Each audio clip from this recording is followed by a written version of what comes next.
I just kind of let everybody into the meeting because I couldn't see Brooke there. So yeah, everybody's in here. I guess we should probably post the link in the thingamabob.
Welcome back, everybody. Hello. Hope everybody had a good lunch. I like the Minecraft background. That's awesome. Did y'all hear about the Berkeley Minecraft thing? It was pretty wild. The what? It was like, What? yeah, okay, so our in-person graduation got canceled pretty quickly, right?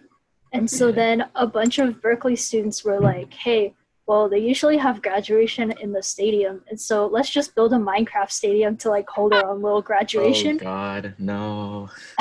Yeah, go Bears.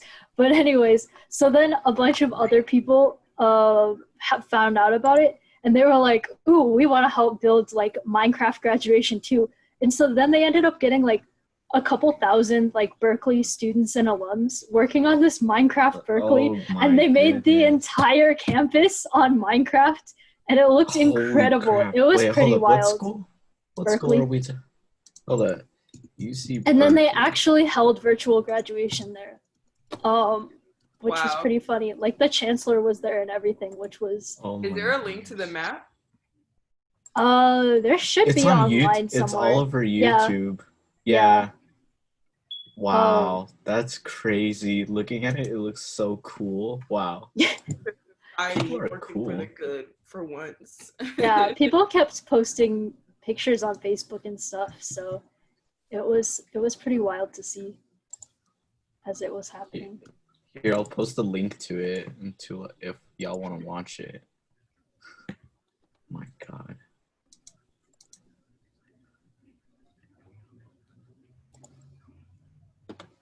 Don't go watch it now because we're gonna like start the lecture, but definitely save the link if you want to look at Minecraft Berkeley because it was pretty wild.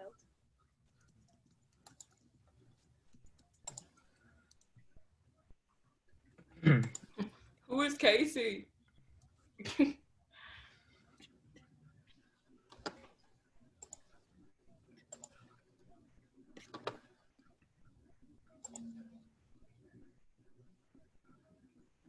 I feel like we should wait until we get like a couple more people because we were at like 52 earlier, I think, and we're at 42 now. So I'm assuming.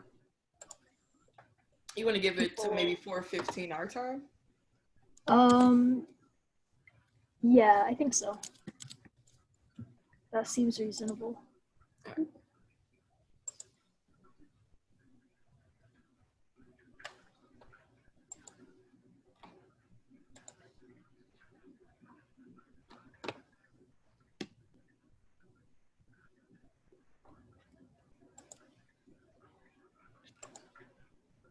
will get my screen share thing set up though, because I'm not good at that and it's gonna take a sec. Let's see. Share screen. Oh wait, I need to put it on the right tab before I do that. Y'all don't need to see my Facebook Messenger. Yeah, I made it when I was using. I made it a just standalone tab. I was like, yeah, let's just solve that. I don't need to shoot. shopping for SpongeBob. Oh my god, I remember I was at a camp once, and there was one lab leader who really liked just like walking into other people's labs, and she like came in the back door of our lab one time and just started calling out what she saw people doing on their computers, and there was somebody like shopping for cakes online. Yeah, and we were all like, hold on, shopping for what now? And it's so specific. Yeah, it was very specific. It was really strange. Was it a holiday coming up, or like? No, it was like a kid in the lab shopping for cakes in another state, and we were like, Yeah, honestly, wow. Okay, got the screen share going. Cool. Got the JV kids in the house. The higgity house.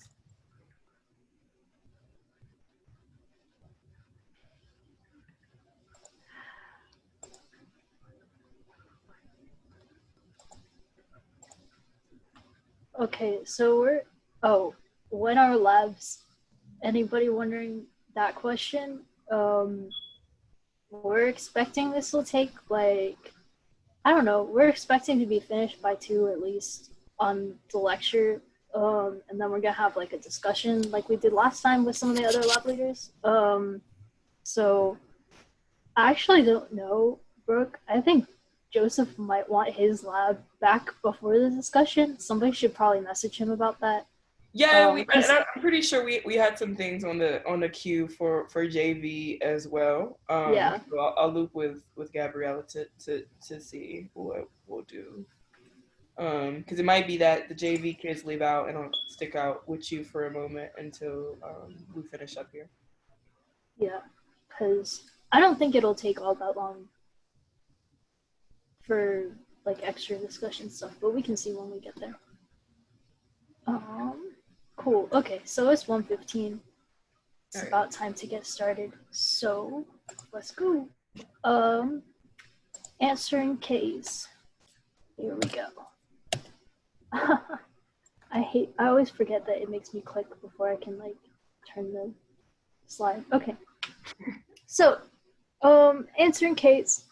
What to look for when you're doing this. Okay, so we discussed briefly in the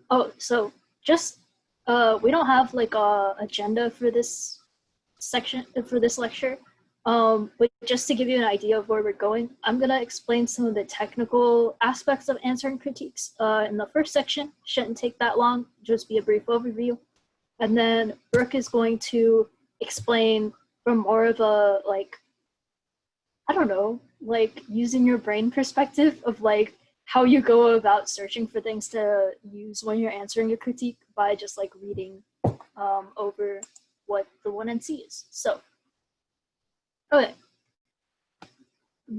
When we're starting, we're gonna remember that a K can generally be run one of 2 main ways. With, of course, there's like some exceptions to that and like different spin-offs, but generally they're gonna fall into like ideology Ks that are like bigger picture critiques of like the specific mechanisms that are used in the AF and stuff like that. And you're gonna have representation Ks that are critiques of the way like language is used within the AF, the way different things are presented in the AF. And so these can sort of be thought of as like 2 tiers of critique. When you really break it down, one tier would be talking about like the actual implications of the AF if it was fiated into existence. So that's like your cap Ks, your like some of them, most Ks fall into both categories in some sense, but they're gonna be like cap Ks, settler colonialism K, like security K, or that's a reps K, sorry. I'm confusing myself here. But basically, like, they're all the Ks that are critiques of certain things that are going to happen when you do the AF. Reps Ks are going to be critiques that are more based on, like, the way you frame your AF, and the knowledge that's being produced, like the epistemology behind your AF.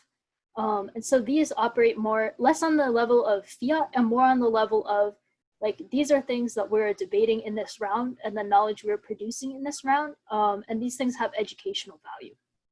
And so the difference between those mainly is the way that you're generally going to want them to be run. So like we talked about before in our discussion earlier, there are some critiques that are definitely best to run with an alternative. So like if you're running a critique that's based around some aspects of identity and you have an alternative, generally that's a pretty embedded part of your critique. And if you're debating it against like a KF, for instance, you're going to want to keep your alternative because it's your competing methodology with the KF. And so for those critiques, the parts that the neg is going to be looking to win will be the link, the impact, and the alternative, because this is all focused on like material things. And so the link and the impact to the AF are like the link and the impact to the K are different material things that are happening that are negative. And then the alternative is a different approach that you can take that will help resolve those things. The representation Ks are going to focus a little bit more. They don't necessarily have to have an alternative. If you're running a security K and you're saying, oh, the other team is making up these like extreme scenarios that are never actually going to happen, they're just trying to scare everybody into like getting more weapons and stuff like that, you don't necessarily have to have an alt to that, because it's like your alt is kind of just like, don't securitize things, don't like hype up conflicts like that. And so in that instance, the link, the impact, and the framing that you're using around the critique are a lot more important as to like winning strategies. And so those are the things that people are going to go heavy on in those instances. Okay, so that's just background for general arguments. The general things that's like kind of a list in your head to go over, I guess, when you're debating against a K, is just go over like if you can run any of these things, because they're generally going to be like the stock arguments that you have against critiques.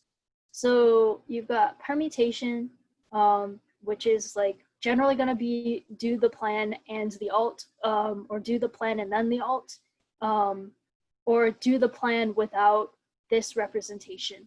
Some variation of that. Is very similar to permutations for a counterplan. You're just trying to come up with some way that your AF can coexist with the critique, because you want to show that the critique is not mutually exclusive with the AF, and that your AF isn't necessarily going to perpetuate the impacts of the critique. The theory arguments that you can use are conditionality, which we discussed in the discussion section last time. A lot of like the implications of conditionality, specifically with regards to ethics when you're running different types of identity Ks. Utopian fiat, which is a little bit of a tricky slope, because they can also say, well, if we don't get fiat, then your AF shouldn't get fiat because your AF is equally like far-fetched. But especially for Ks that are saying that, oh, we want to, our alternative is to like destroy the government, or our alternative is to like switch to communism or something like that. Like that's a pretty far reach. So utopian fiat is useful there to say that that's unfair for you to have to debate against. And performative contradictions can be really useful, especially when somebody's running like a K of like capitalism and then an econ dissad. Like those two things are obviously contradictory, and answering one is probably gonna hurt you answering the other. So you can also do specific answers to the theory of the K, answers to authors, answers to their specific ideology, logical problems that come up. And Brooke will talk a lot more about this when she's talking about going through the text of critiques to find arguments against them. No link arguments are also pretty stock things that you want to throw in. A lot of K-links are pretty tenuous, especially things that are like links of omission where they're just saying, oh, you didn't talk about this. It's pretty hard for you to include everything in the world in your 1AC, so those are generally things that are pretty easy to argue against. And then framework is really important to include because a lot of critiques will say that you should just be weighing like the representations of the 1AC and not necessarily like what the 1AC is actually doing and what it's actually solving for. And so you need to make an argument as to why you should get to weigh the AF or the 1AC, because that's where most of your offense is going to be, especially on a policy AF.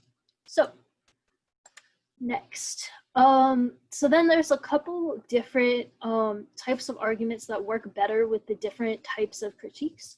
So I'll go over those real briefly. For more ideology-focused critiques, the arguments that are going to be really helpful to you will be things like impact turns the alt, where you're really looking at the consequences of impacts if they're sorry. That should be the other, oh no, my bad. Okay, talking about impact turns the alt in terms of like the case impact. If the case impact is allowed to happen, that would turn the alt, and preventing the case impact is necessary to prevent even further catastrophe. So that would be like if you're running an AF that's like some sort of, I don't know, you're running an AF that you say is going to prevent like mass starvation, and then the K is like a cap K, then you can be like, okay, well, look, there's not going to be resources for everybody if we don't prevent mass starvation. So that's a prior issue. And the impact of that would turn doing the alt, because that would preclude us from doing what we need to survive. Case outweighs is similar to that in that you're weighing the alt against the impact to the K. Cedes the political can be an argument that you can use, which just means that you say that by them refusing to engage with the state, by providing whatever alternative they're providing, that is an incentive to not follow or not pursue political paths to what they want, which will then mean that they're just giving up on the political sphere, which turns the government over to people who are going to cause much worse things to happen, and like gives the government away to like the extreme right wing and stuff like that.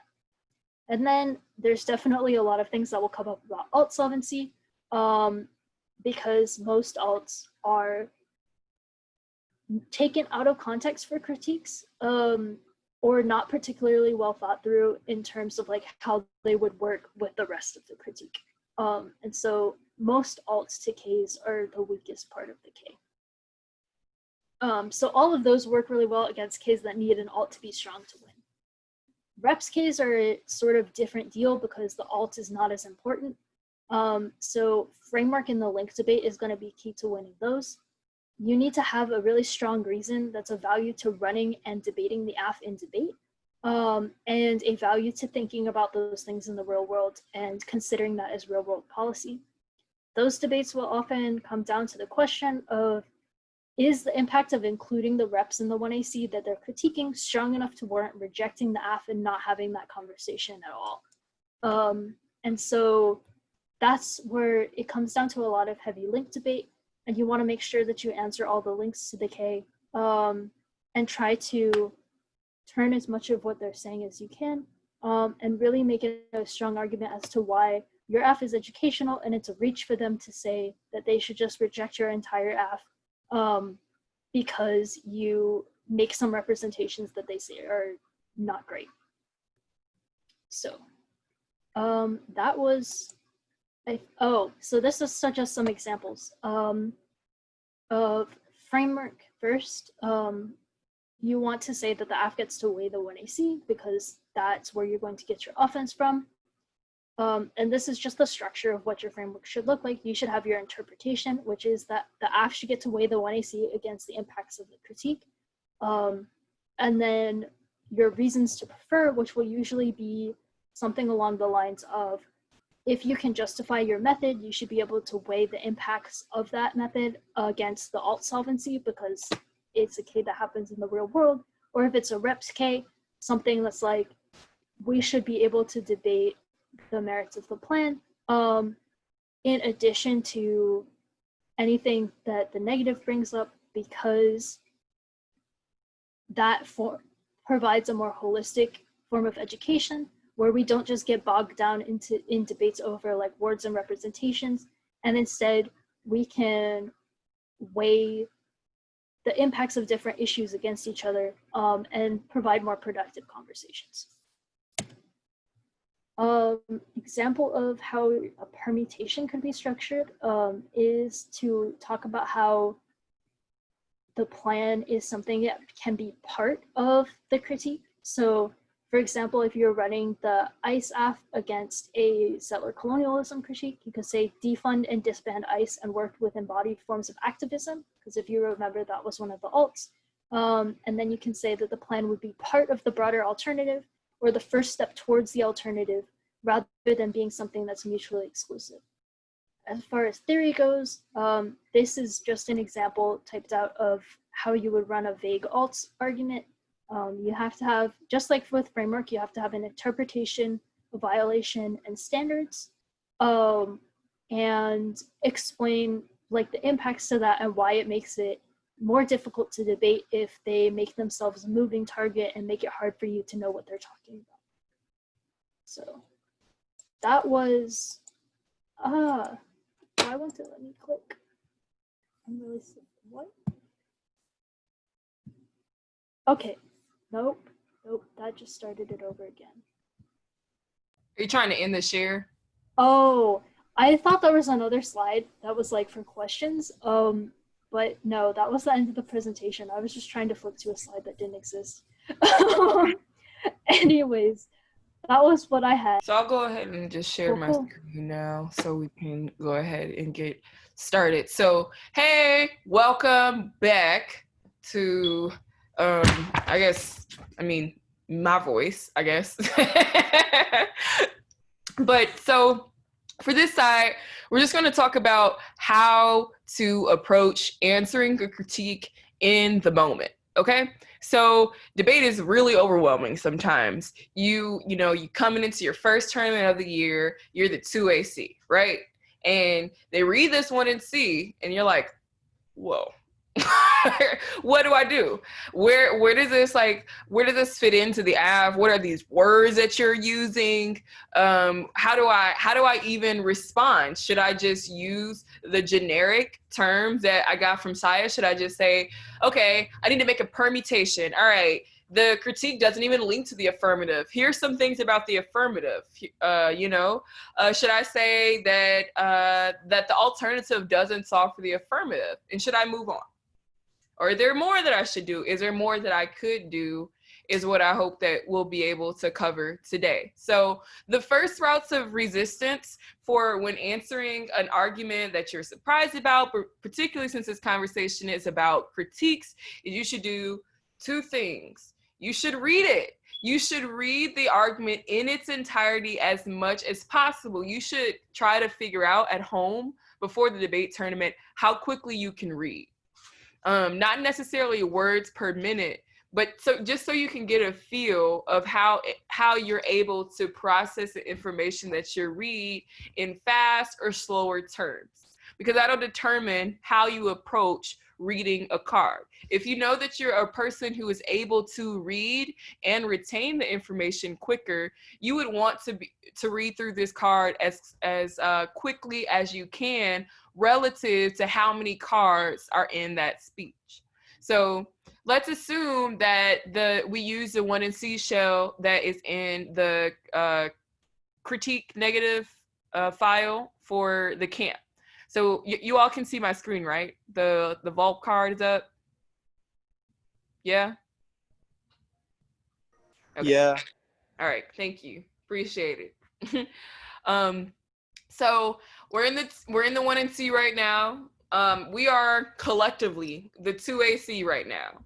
And so we're opening up this document and we're looking and we see immigration policy is coded by an amnesia of settler colonialism. That sentence, there's a lot of words in that sentence. What does this sentence mean? It means, and this is what I'm gathering, if I'm the 2AC, we're the collective 2AC, I'm gonna just say some things that I'm thinking about to help me generate an argument and for stuff that I might want to write down on my flow for me to be able to respond.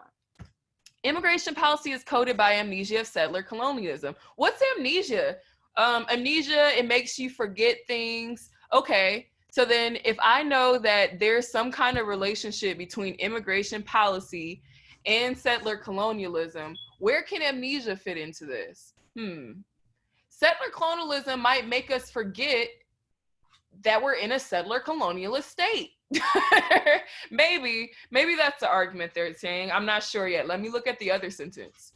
Jurisdiction of who is it or who isn't a citizen under the U.S. nation state necessitates binaries of inclusion and exclusion that create assimilatory practices in indigenous dispossession.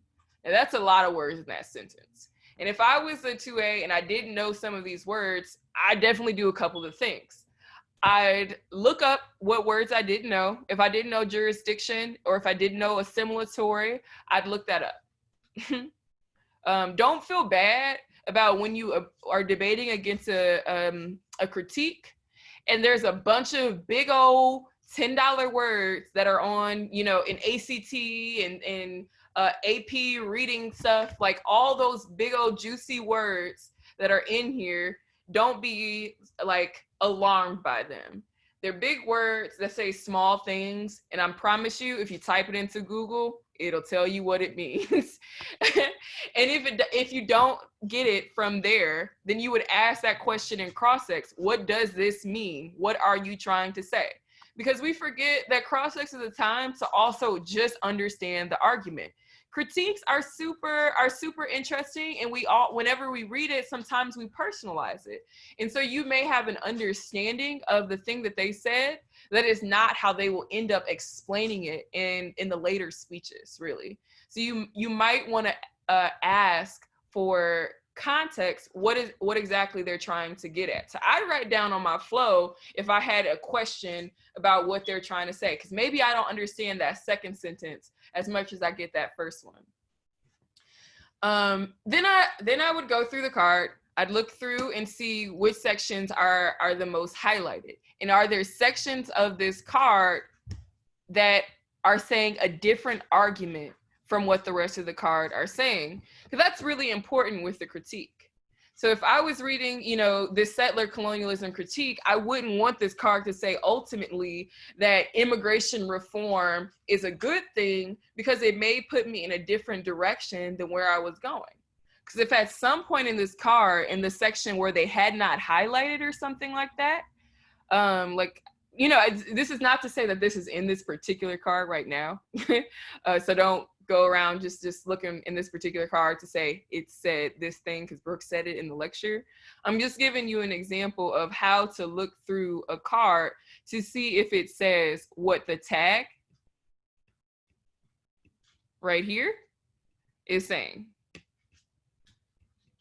And so let's say I go through this card, I continue to read, and I say, okay, well, I think then that what they're trying to say is that the affirmative is an instance of settler colonial amnesia, that we cannot keep making more conversations, more laws, more dialogue, more movement on the question of immigration because we are operating on stolen land.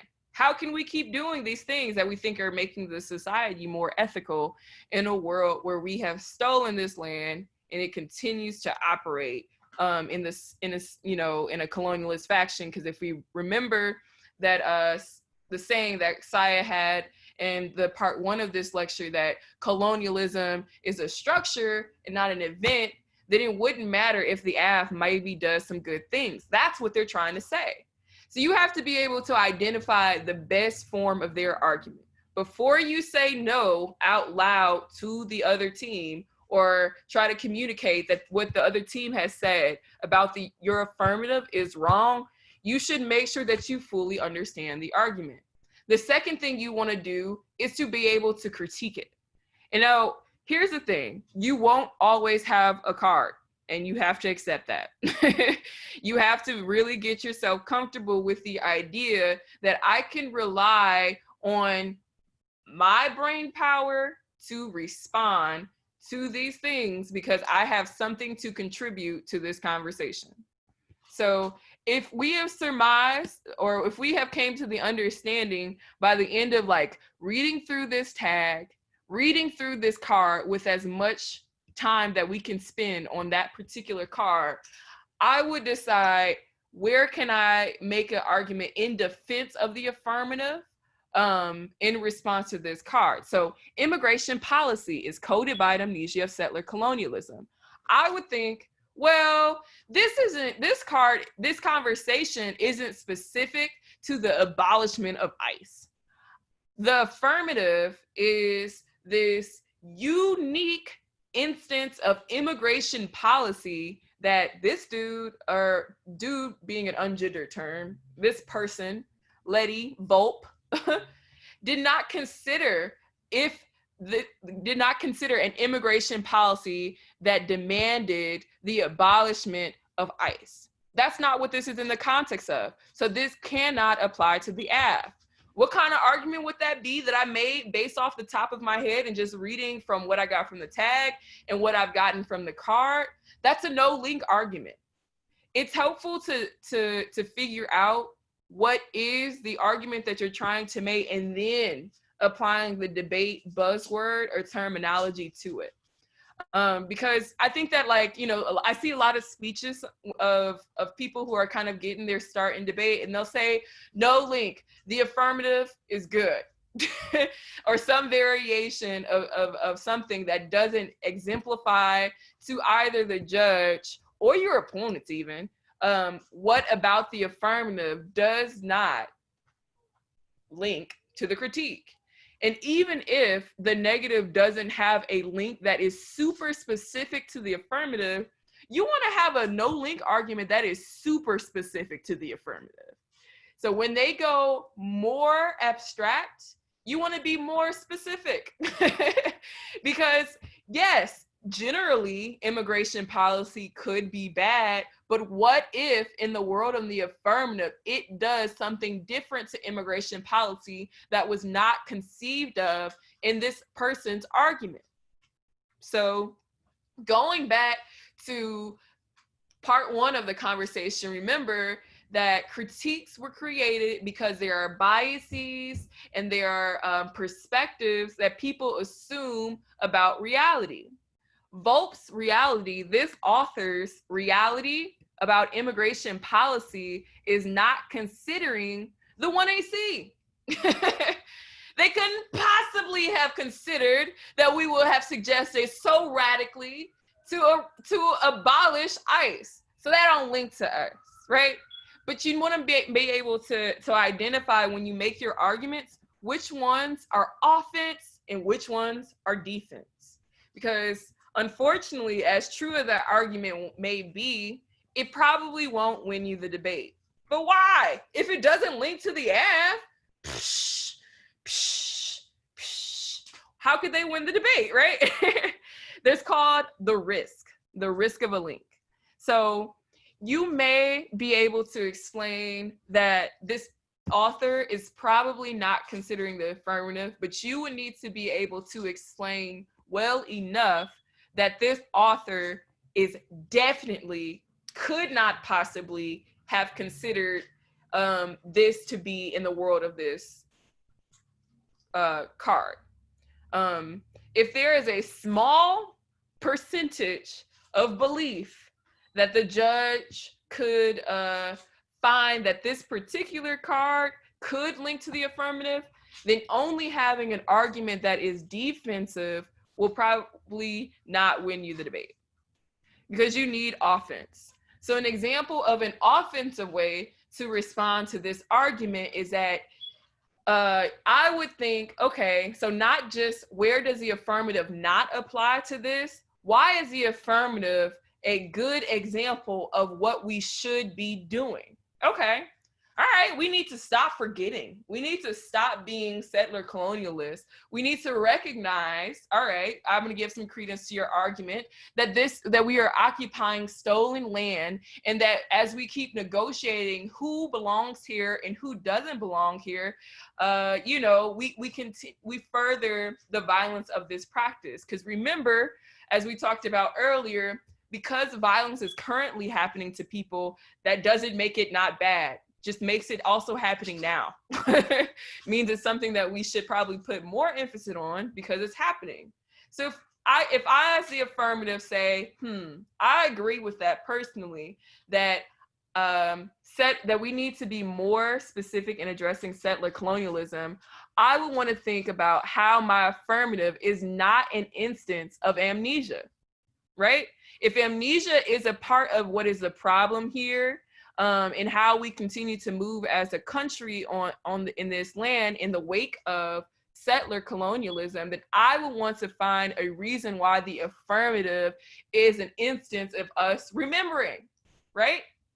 So I would say something like, okay, the affirmative, the abolishment of ICE is actually in recognition of the fact that citizenship is an extension of settler colonialism. And so if we abolish these structures, this big towering thing that suggests you can only be here if we decide you are allowed to be here, is gone, then that's us remembering the history of settler colonialism. We need the F, It stops being a moment where they have this, like, you can say that, yeah, we are immigration policy, but we're immigration policy that explodes immigration policy, right?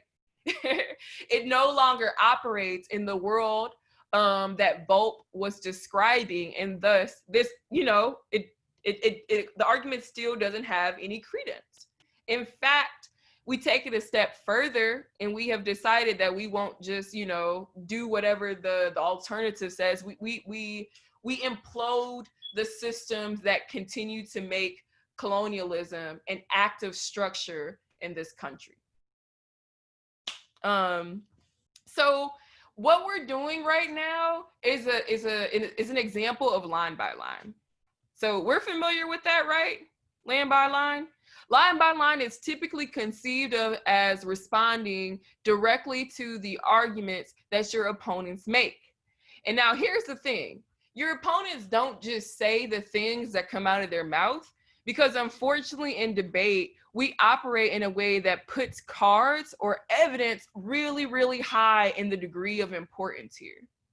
And so knowing that, we have to write down and take seriously to respond to the things that come out of our opponent's mouth, but we also need to look into the warrants of the cards. Because oftentimes, if they're at the end of the debate, there's like a specific argument that you two are going back for, you want to already be familiar with your opponent's cards as well as your own. That's why we were kind of going through, okay, so what is this person saying? They're saying all these things about what's happening and how immigration policy needs to be treated in a world that we are living in a settler colonial state. So you want to know exactly what this card says so that you can then use language that is similar to their authors when you're making offense, right? So if we have said that the affirmative is remember in our offense argument side, if we have said that the affirmative is an implosion of immigration policy, then we would want to use language in their evidence that it would exemplify why the affirmative is that, right? So I'd look through here. I'd say, all right, the framework of civil rights and the desire for inclusion into full membership cannot address democracy's intolerance of difference has operated through inclusion as much as exclusion. I'd say that would be pretty significant. I'd look at that and I would say, I should go on. While inclusion can be valued as good, it can also mean assimilation, absorption, and loss. All right, that feels like that's enough for me as a 2AC to have something from this particular card, even though there may be more for me to look at later. In a world where I'm the 2A and I'm on a time crunch because I'm trying to prepare my 2AC, I would look quickly for certain language that will be helpful, and I would reference the Volt card. I'd be like, the affirmative is an example of the implosion of the settler colonial state, because we are recognizing that the framework of civil rights and desire for inclusion into full membership is examples of our democracy's intolerance of difference. You know, I would use language that is so close to the textures of their card to show why we are an example of the good thing, or why we are not an example of the bad thing that they have isolated.